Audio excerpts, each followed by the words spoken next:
Maybe we get over here.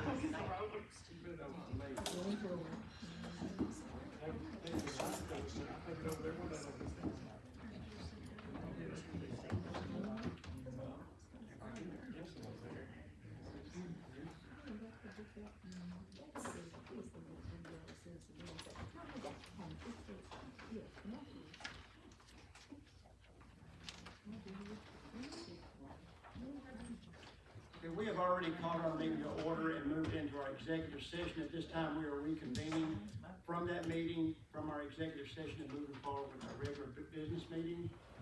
At this time, we've got the agenda on the, to be approved. I'll entertain a motion to approve the agenda. So moved. Motion made by Ms. Ayler, Second. seconded by Mr. Davis, Mr. Atkins. Mr. Atkins, any discussion? All in favor say aye. Aye. Any opposed? Motion carries. Next, we have our consent agenda, and the only thing in it is our June the 9th meeting. I'll entertain a motion for that. I'll make a motion. Motion made by Mr. Davis. Second. Seconded by Mr. Swift. There's no discussion on that. All in favor say aye. Aye. Any opposed? Motion carries. No one has signed up for our policy for public comment, so at this time, we'll move into our policy review. Dr. Smith. Have a few policies tonight. Most of these come out of resulting legislation from the last congressional session. So if you look in your books, the first one is 5.106, application and employment. You see at the bottom of that one in red, they add the words similar registry in another jurisdiction in a couple of places. They also add number 6, requiring us to use E-Verify for citizenship eligibility. On the second page, number 4 has been struck out because that has changed to the E-Verify system.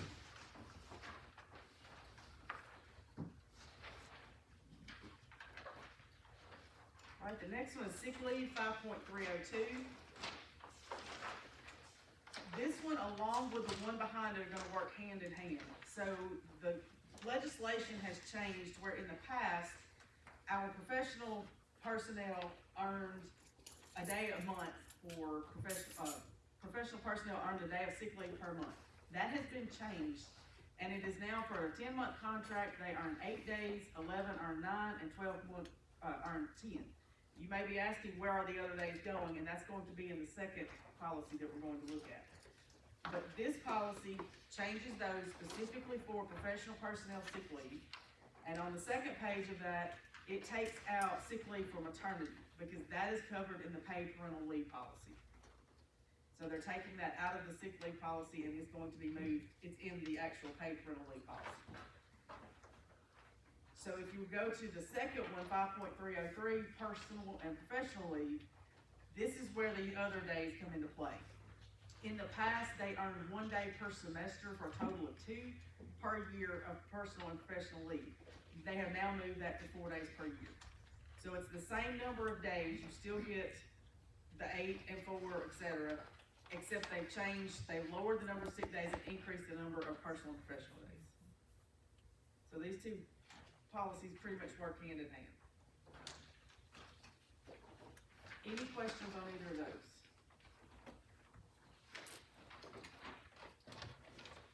Okay, on the next one, 5.600, staff rights and responsibilities. On lines 5 and 6, that has been struck out because it's basically covering 3 and 4. Line 2, they just changed the wording from as well as having to the word have. 9 and 10 require report students who have committed offenses of assault or battery on school property. And 10, receiving benefits in accordance with state law if the teachers and educators on leave due to physical assault or other criminal act that was committed during the course of employment. Those are legislative pieces that came into place this spring. On the second page, number 2, they added to the extent applicable. Number 5, they changed the word parents to parents and guardians. And number 6, they changed that from state board regulations to state board of education rules and regulations. So just a lot of wording changes on that one. Number 6.200, attendance. They have removed the definition of perfect attendance on page 1. If you go to page 3, lines 31 through 35, transfer students and truancy tracking. This says that we are required to request attendance record. If they are already in a truancy intervention plan, we are to pick that plan up where they are from another district and move forward. You don't start over. And that is all on that policy. School assignment 6.205. They change a lot of just words here. They add the word shall, guardians, district instead of system, shall instead of will, etc. 18 through 24 is the new part. If a student is under an order of protection, the principal has to develop a student safety plan and implement it for the student who is named as the petitioner.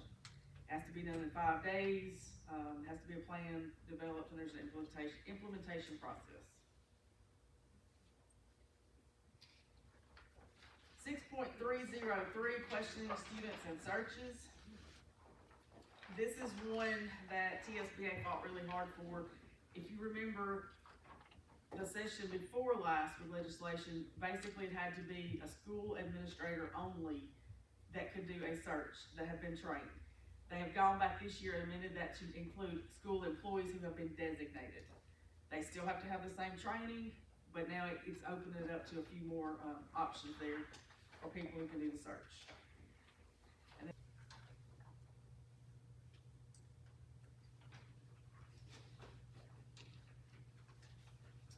the next one, interference, disruption of school activities, 6.306. This is a new TCA code that requires us to report classroom evacuations to parents and also keep records. And if you look through there, it just shows kind of the process of how that goes, how you report it to the parents, and how it goes into record keeping and how it involves FERPA. Are we doing that? We do a lot of that. We do for documentation purposes, but they've put it in policy. I'll let you look through that one. That one's a little more lengthy.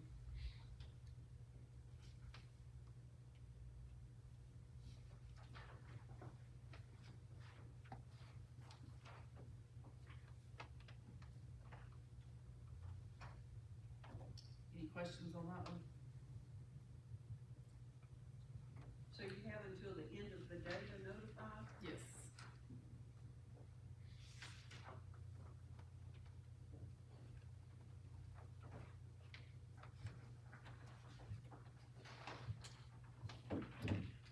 Reading this, I don't see anywhere in here where we're actually compromising security or anything. We're just notifying them that they're doing that. Correct. Okay. All right, the next one, admission of suspended or expelled students. 6.318. I'm going to read this. The district may continue a disciplinary investigation of a student who withdraws from the district during the investigation. If the student later re-enrolls the district, then the disciplinary investigation and or consequences shall resume. Does anyone want to take a stab at what that could mean? It involves any disciplinary action, but a lot of times we have it at the alternative school. If they go to the alternative school and they pull out and they homeschool for 30 days and they come back, that 30 days can still be put in. We've battled with that before, but that is now in legislation.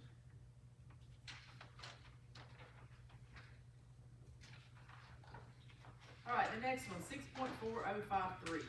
This is a brand new policy, outside applied behavior analysis therapy. Basically, we have to have an MOU to allow private pay providers to come in and provide services if the parent requests that. And it gives the IEP team coordination, what happens if the parent terminates those services, how the parents can appeal it. It's a lot of legal protection in there for us to make sure the MOUs are in place.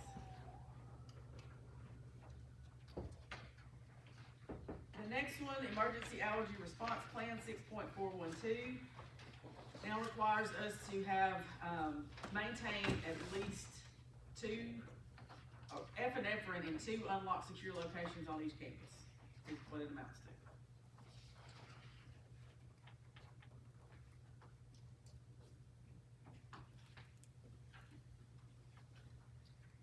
The next one, students from military families. This has to do with students who maybe their parent has been relocated to Tennessee, but their permanent residence is not gonna be in Tennessee. They are allowed to come into the schools. If they have a 504 IEP, et cetera, they still have the same services as usual. And then the new one is really at the bottom, remaining in the district. If a student is enrolled in grades 11 or 12, and they're dependents of a child who relocates on military orders to somewhere else, and that child is no longer a resident here, they have the option to remain in our high school until they graduate.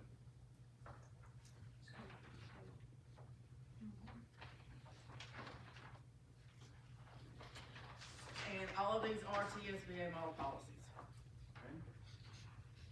Which means this will be the first and second reading for these. Does anybody have any questions for Dr. Smith on any of those? If not, I will entertain a motion, and just for the record, I'm gonna go over these. We're approving policy 5.106, 5.302, 5.303, 5.600, 6.200, 6.205, 6.303, 6.306, 6.318, 6.4053, 6.412, and 6.506. Do I have a motion to approve all those? Motion to approve. Motion made by Mr. Ross, Second. second by Ms. Ayler. Any discussions or questions? All in favor say aye. Any opposed? Motion carries. Okay, Dr. Smith, you want to keep on with surplus? Okay, the next one is, we didn't print all these, they are in the drive, they've been in there for a week or so, multiple pages. Technology has identified several pieces of equipment that need to be surplus, just like we do the vehicles, et cetera. We just need approval for them to move forward with liquidating those surplus supplies. Okay, do I have a motion, we approve the technology surplus supply? I make that motion. Motion made by Ms. Carter, Second. second by Mr. Davis. I'm learning you guys' voices now since y'all moved, so, any discussion or questions? All in favor say aye. Any opposed? Motion carries. All right, the next item is the Human Trafficking Education Implementation Plan. This also comes out of recent legislation. We are required to submit an implementation plan, not the actual training plan, but at this point, the implementation plan, to work with our educators in teaching many sections and things on human trafficking prevention. So this is just the plan that we've come up with. This is straight out of Public Chapter 744. We are also working with Homeland Security to see about training options and what they may be able to do to help us with this. But we do have to have this plan approved and sent to the state. And as you can see, we're just doing planning and review, staff training, student instruction, late fall, early spring, and kind of what our success measures are. We have a motion to approve the Human Trafficking Prevention Implementation Plan for grades K through 12. I'll make that motion. Motion made by Mr. Davis, Second. seconded by Mr. Swift. Any discussion or questions? All in favor say aye. Any opposed? Motion carries. Next, we'll move into our committee reports, and as far as I know, the budget committee is the only thing that met. We met this afternoon at 5 or 4:30. I'll turn it over to Mr. Atkins this time. All right, we have a couple things to discuss. The first one is the CTE Perkins budget. This is a budget. We just received all this information. This is a federal program, and it's consumables, curriculum, and it also has to do with buying some instructional equipment and things like that for cosmetology, ag, industrial maintenance. It also will be some CTE training that they'll be going to. And that budget is the number that you see there, the $87,000.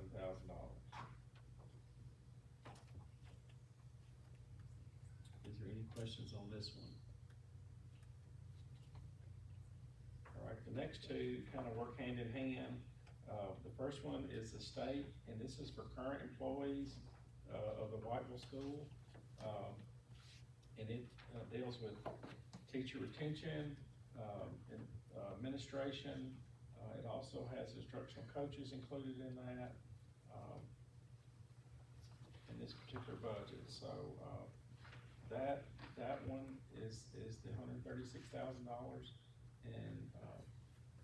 and this will help them, and then hopefully in the next year or 2 years.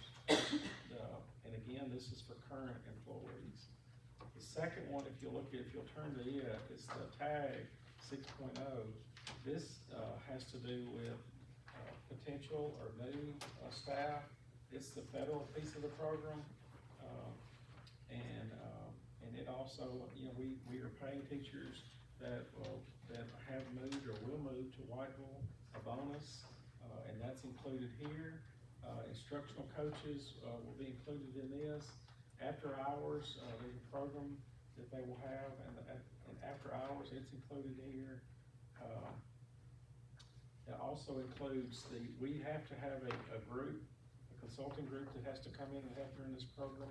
I think that we've discussed that prior to tonight, and that's where the other contracted services are.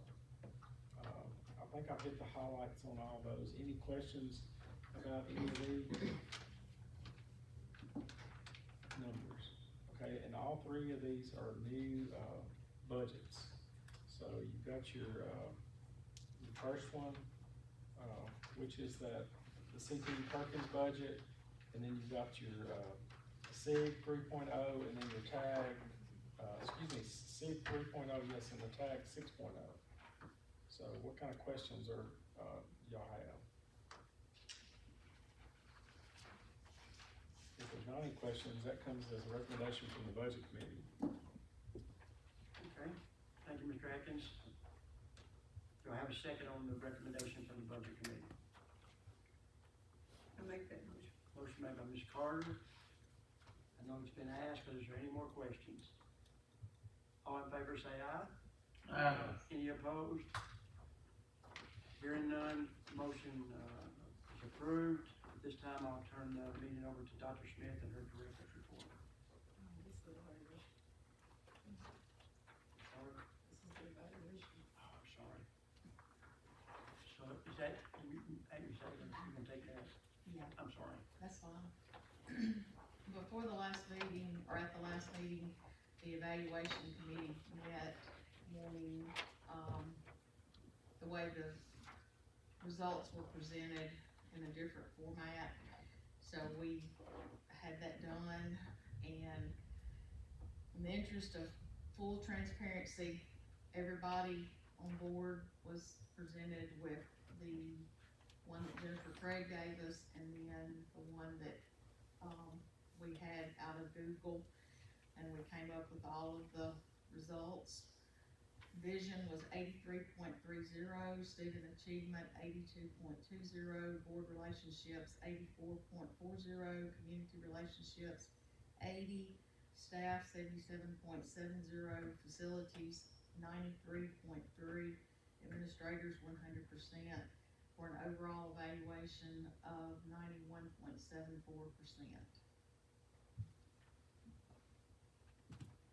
Everybody should have gotten all of this, so we just needed to present it tonight. It does not require any kind of attention to it. Does anybody have any questions from the evaluation committee? Do you wanna come in then? No, right now. All right, that is all the committee reports, correct? Nobody else has any more? Okay, at this time we'll turn it over to Dr. Smith. We will have an insurance committee meeting on July 29th at 9 a.m. We now have to include a copay plan option on our already large scale of options for employees. But we've also asked someone to come in and help us just take a look to make sure we're doing due diligence for our employees and for the district. In terms of our health insurance costs are over $3 million. So we just want, someone that specializes in looking at all those plans and how that copay plan might be funded by us, or as well as an HSA plan. So we're gonna meet with him and just see what he has to say. And that is also going to probably push our August, meeting date to a later date, because that would be, I think, within about 2 weeks of that. And open enrollment being in October, we need to have anything we have out in September, as far as plans and things for employees to talk about with changes. So we are going to ask that the August board meeting be moved to a different date, possibly that last week in August, if everybody is good with that, and if we can get that out to the public. But it's going to really push the insurance committee to get this done, or to at least look at it and review it and figure out what they wanna do first. So if we could go ahead and push that back, that's one less meeting that we would have to change that. Since we have approved our calendar, we would require a motion to change the date of the meeting. So is everybody good with August the 25th, which would be a Tuesday? August 25th?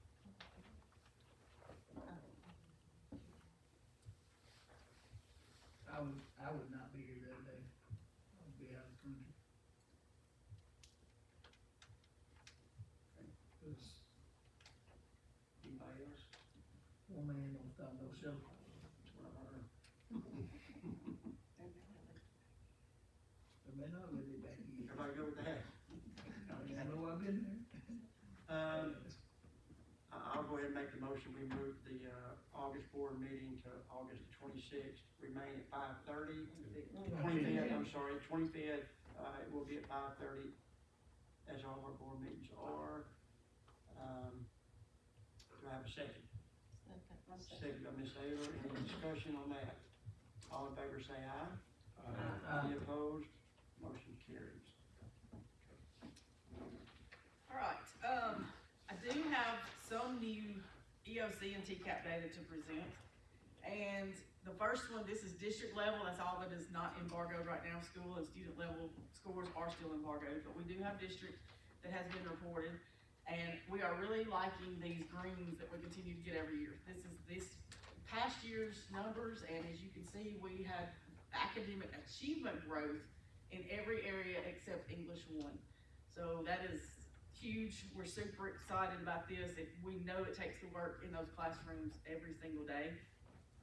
And this is a snapshot of where we were in 25 and where we were in 26. Again, you can see the green. And then over on the right, that is actually a 6-year change. No, it took it. No, it's not. Sorry, I didn't get over there. This is the change from 25 to 26 and how much it went up or down. So you can see a lot of green arrows there with some pretty good numbers, and this is something we are extremely excited about, because at the end of the day, making sure students are growing is what we're here for. Do you have anything that you can relate to the English one? We are taking a deeper look at standards. I've talked to both principals, and they were concerned about some of the standards. No, it's something you can answer, but I'm gonna ask you anyway. But like our numbers in the green, the spring 2026, are we close to the state mark? I wouldn't think so. I don't know what the state mark is, but I'm gonna say no. It's great that we got improvement. I'm glad We're to gonna see that. celebrate the little wins. Yeah, that's what's wonderful, so. We're growing, that's the big thing. That's right. All right, also in your packet, you have a draft 5-year strategic plan. Our 5-year strategic plan will be up at the end of this year. So we've gone ahead, we had this discussion at the retreat about what our 5 goal areas we want them to be. So this is kind of a draft. Take it, study it. We're gonna work through this over the next couple of months, but I wanna give you a first rough draft. When we talk about test scores and improvement, We've made a lot of progress. Our students now have opportunities that were unprecedented. They have access to expanded CTE pathways, industry certifications, middle college. You've heard about all the different things. They have career counselors that can help them individually explore careers before they even graduate. I know when I was in school, that would have been huge for me. Our youngest learners are benefiting from intentional early literacy initiatives that help build stronger reading foundations. We're making meaningful progress, and its achievement has improved in nearly every major area, specifically on the last 2 years. We've had reward schools, we've had multiple level 5 status schools. We're proud of that progress, but it doesn't stop there.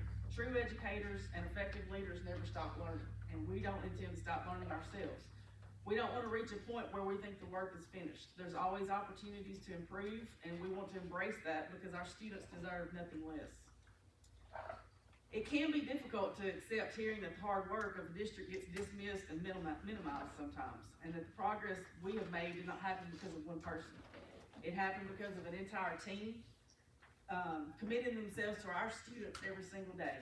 It happened because teachers poured in countless hours into lesson plans and instruction, principals led with purpose, educational assistants provided individualized support to students, bus drivers transported students morning and afternoon, cafeterias made sure students were fed, and the central office staff worked behind the scenes to secure funding, support schools, and solve problems. Most importantly, our students worked hard, and our successes belong to them. And to suggest that these accomplishments happen without effort, planning, and dedication on behalf of all those people ignores the reality of what's happened over the last few years. We've also worked diligently to support our employees. Our employee compensation packages have increased significantly. We've absorbed rising health insurance costs whenever financially possible. And I believe this district for many, many, many years has been good stewards of financial responsibility. That goes for all people on this board and boards before us. All schools would love to give more services, higher salaries, more programs, but it also needs to ensure that today's decisions do not create tomorrow's crisis. We want to make sure we're financially stable and able to handle the programs that we have in place. If not, those reserves would disappear. When they did, we would have to reduce programs, increase class sizes, the things that we do not want to do. We've been intentional and transparent. Every budget has been presented, and budget amendments are presented at board meetings, etc. Public education is too important to become divided by misinformation, personal agendas, and rhetoric that diminishes the work of the dedicated professionals in our classrooms and in our buildings every day. Healthy debate is part of leadership, and accountability is essential, but we also need to be willing to recognize progress when it occurs. That doesn't mean that we're arrived and we're at that point. It means we have momentum and we have more work to do. As an educator in this county for many years, I'm incredibly proud of what this district has accomplished in years past and present. I'm even more excited about where we're headed, but I want to thank every employee, every parent, every board member, every community partner, anyone who has chosen to invest in our children. The work is not finished, but together we're building a stronger future for every student in Hardeman County. And as we start this new school year, I think we should start it on a positive note, because this work is not easy. It's not easy in those classrooms. It's not easy on the students. And it takes a true village to get through educational journeys today. And I appreciate all the employees, all the stakeholders, and everyone that supports our school system. Very well put. Thank you, Dr. Smith. Any questions? Okay, at this time I'll entertain a motion to adjourn. I'll make that motion. Motion by Ms. Carter and seconded by Mr. Atkins. All in favor say aye. Aye. Any opposed? Motion carries.